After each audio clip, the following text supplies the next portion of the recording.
بسم اللہ الرحمن الرحیم۔ رمضان کریم کے روزوں کے حوالے سے نبی اکرم صلی اللہ علیہ وسلم نے مومنین کو ایک زبردست خوشخبری سنائی۔ فرمایا من صام رمضان ایمانا واحتسابا غفر له ما تقدم من ذنبه، کہ جس نے روزہ رکھا ایمان کی حالت میں اور ثواب کی نیت کے ساتھ، ثواب کے حصول کی امید پر، تو اس کے سارے سابقہ گناہ اللہ تعالیٰ معاف کر دیتے ہیں۔ یہ بہت بڑا انعام ہے۔ غفر له ما تقدم من ذنبه، مقدم جتنے بھی گناہ تھے وہ سارے معاف کر دیے جاتے ہیں۔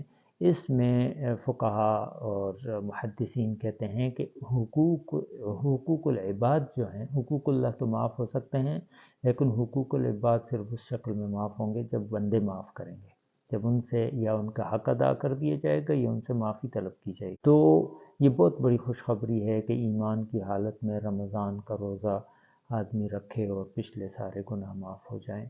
استغفار کی بھی کثرت کرنی چاہیے۔ اس میں استغفار کی کثرت کا اشارہ بھی موجود ہے۔ السلام علیکم ورحمۃ اللہ وبرکاتہ۔